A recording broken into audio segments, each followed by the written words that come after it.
Hey everyone, welcome back to the channel. Today we're diving deep into a topic that feels more relevant than ever. We're bombarded daily with headlines about conflicts, global tensions, and the unsettling whispers of war. It's easy to feel anxious, to look at the state of the world and wonder, what on earth is going on? We see nations in conflict, we hear rumors of escalating global disputes, and the shadow of nuclear threats seems to loom larger than it has in decades. It's natural to feel a sense of dread. But what if I told you that 2,000 years ago, Jesus spoke directly about these very times?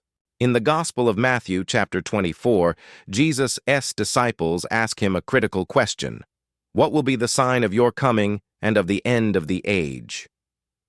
His answer wasn't a simple date on a calendar. Instead, he gave them a series of signs, or as we'll call them, harbingers.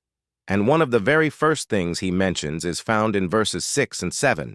He says, "And you will hear of wars and rumors of wars. See that you are not troubled, for all these things must come to pass, but the end is not yet.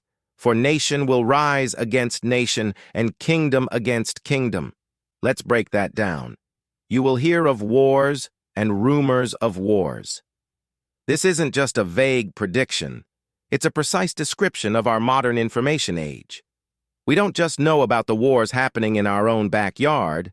We hear about conflicts and the threat of conflicts from every corner of the globe instantly through our phones and screens. The rumors of wars part is particularly striking. It speaks to the psychological warfare, the propaganda, the constant state of tension and unease that precedes and surrounds actual combat. It's the diplomatic breakdowns, the military buildups, the saber rattling that keeps the world on edge. Sound familiar? Jesus' next words are crucial. See that you are not troubled. This is a command, not a suggestion. In the face of global chaos, our first instruction is peace. Why? Because he immediately follows it with, "For all these things must come to pass, but the end is not yet." He's telling us that these events are part of a larger divine plan. They are not random, meaningless acts of violence spiraling out of control. They are necessary precursors, like labor pains before a birth. They signal that something new is coming, but they are not the final event itself. This is where we get the concept of harbingers. A harbinger is a forerunner, something that signals the approach of another. Think of the first dark clouds that announce an approaching storm, or the first thaw that signals the coming of spring. These wars and global conflicts are not the end, but they are powerful indicators that the world's current systems are failing. They are the cracks appearing in the foundations of human-led power structures. When Jesus says, "Nation will rise against nation and kingdom against kingdom," he is describing the full spectrum of human conflict. This isn't just about border disputes. Nation against nation, the Greek word is ethnos, can refer to ethnic groups rising against each other. We see this tragically playing out in civil wars and ethnic cleansings all over the world. Kingdom against kingdom refers to the larger geopolitical struggles, the clashes of empires, ideologies, and global powers vying for dominance. It's the story of human history, but Jesus tells us it will intensify as we approach the end of the age.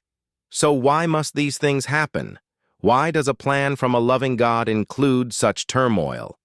The answer is profound. Humanity's violence is the ultimate sign of its need for a true savior and king. Every war, every conflict, every act of aggression is a tragic demonstration that our systems are broken.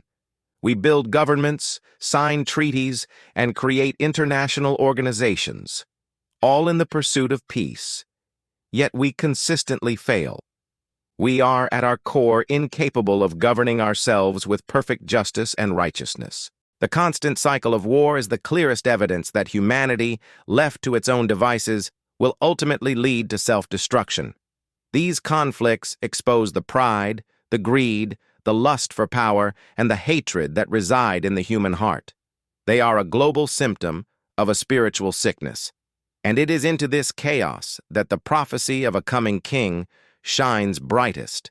The shaking of the world's kingdoms is preparing the stage for the one unshakable kingdom. The failures of the princes of this world are setting the scene for the arrival of the one true Prince of Peace. This perspective changes everything. It doesn't mean we become callous to the suffering caused by war. On the contrary, our hearts should break for those affected, and we should pray for peace and be agents of mercy wherever we can. But it does mean we don't have to despair. We don't have to be consumed by fear. We can look at the very headlines that cause the world to tremble and see them through a lens of hope. We see that the world isn't just falling apart, it's falling into place. The increasing frequency and intensity of these wars and rumors of wars are like the final chaotic chords of a symphony right before the grand, beautiful finale. They are the harbingers that the age of human misrule is drawing to a close, and the age of Christ's perfect reign is about to begin. So when you feel that knot of anxiety in your stomach as you scroll through the news, remember Jesus' words. See that you are not troubled. These events are not a sign that God has lost control. They are a sign that His plan is moving forward. They are the painful but necessary harbingers of His glorious return. The world's violence is a desperate cry for a ruler who can bring true peace, and that is exactly what Jesus promised He would do. He is the Prince of Peace, and His kingdom is coming. Thank you so much for watching. I hope this brought you a sense of perspective and hope in these uncertain times. If this message resonated with you, please give this video a like and consider subscribing to the channel for more content like this. We'd love to have you as part of our community. Until next time, stay watchful and do not be troubled.